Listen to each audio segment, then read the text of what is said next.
Deputy McGrath and Deputy O'Donoghue and myself have been putting together, building a new party. We do need a party in this country that can stand up to that bullying that's continuously going on the people of rural Ireland, and in particular the farmers of rural Ireland. So I believe that you and several other rural TDs are in the process of starting a new kind of rural political party. Would I be right in saying that? Well, maybe not a party, but certainly, look, where the government or the public are sick and tired of Tweedledum and Tweedledee, of Fianna Fáil, Fine Gael, dictated by the Greens now. Then on the other side, the hard left. They've demonised and literally ran small householders out of the business of being letting their homes. But the constant and persistent attack and demonising of farmers and the way of life of farming and the very valuable asset that farmers are to our society, and nobody's standing up for them anymore. Traditionally, Fine Gael were supposed to be the party of the farmers, but now they have nobody to represent them. Farming organisations have let them down totally sold them out.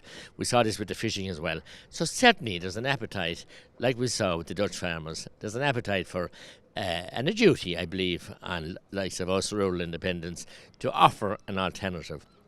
We've been constantly fighting their cause, so to come together on some kind of cohesive group to give it a choice to the farmers and rural people and some urban people, not to be just the only choice of Hobson's choice of what you have to tripartite at the moment or Sinn Féin. That's not a choice at all.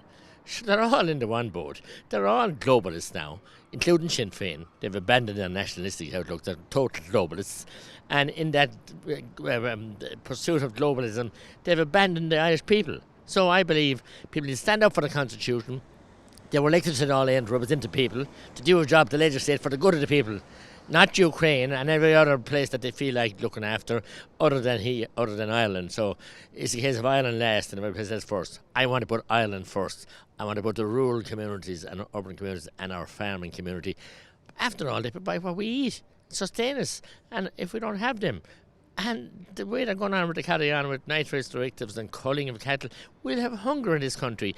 And with all these then, and I bunch in the NGOs as well, who are all doing the government's bidding, thousands of them now, costing $5.5 billion a year. They once they all reined in and tidied up and cut off the funding from these people, like Antashka and all, who have wreaked devastation on rural communities. So will you guys be running candidates then, other rural independent type candidates in different constituencies to try and beef up your numbers? Of course we will, and some like-minded people don't understand, because the people are yearning for a choice. No choice in there. It's all one-way traffic, and we have to have people that represent our elected members in here, that represent the people elect them.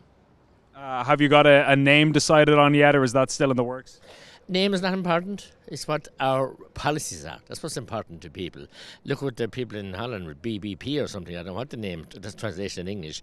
But a name's not important. What the people want to see is people standing up in there, doing the job that they're elected to do, and that is representing the Irish people from the cradle, and before the cradle in our case, to the grave. Deputy McGrath and Deputy O'Donoghue and myself have been putting together, building a new party. We do need a party in this country that can stand up to that bullying that's continuously going on the people of rural Ireland, and in particular the farmers of rural Ireland.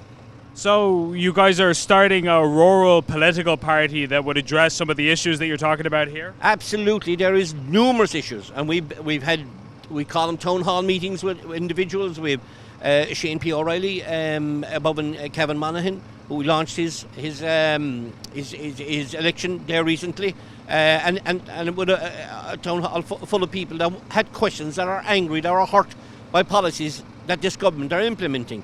We have Frankie Daly and others in Limerick and others throughout the country that will be putting forward in the weeks ahead. So we'll be giving, and the months ahead, and we'll be giving the people of Ireland a very clear choice.